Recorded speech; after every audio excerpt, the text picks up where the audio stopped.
Մյուս կողմից պետք է տարածքային որոշակի զիջում կատարվեր, ընդ որում պատահական չէր տարածքային զիջումը, 70 հովիտներ անտիկ հեղինակների կողմից անվանված տարածքները աղեղնաձև, ուրեմն ձգվում էին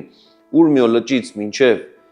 Կասպից ծով, դրանք այսօրվա Իրանի Իսլամական Հանրապետության հյուսիսային այն տարածքներն են, որ Ուրմիո լճի ավազանից մինչև Արաքս գետ են ընկած եւ Կասպից ծով եւ ժամանակին մեծ հայքի թագավորության կազմում են եղել եւ այս տարածքները պատահական չէին վերցնում։ Դրանց միջոցով ուղիղ դուրս էին գալու ցանկության պարագայում Արաքսի միջնահովիտ, այսինքն գետանց էին անելու ժամանակակից Նախիջևանի հատվածում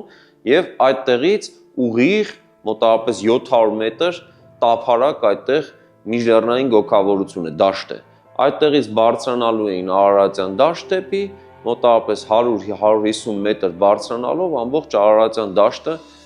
նրանք կարողանալու էին հեշտությամբ գրավել։ Այսինքն մի անգամից հայտնվելու էին մայրաքաղաք Արտաշատի մոտ եւ Տիգրանը փաստորեն ի սկզբանե կաշկանդված պետք է լիներ այս հանգամանքից։ Նախագծի գլխավոր գործընկերն է Converse բանկը, ֆինանսական աշխարհի ձեր հուսալի գործընկերը։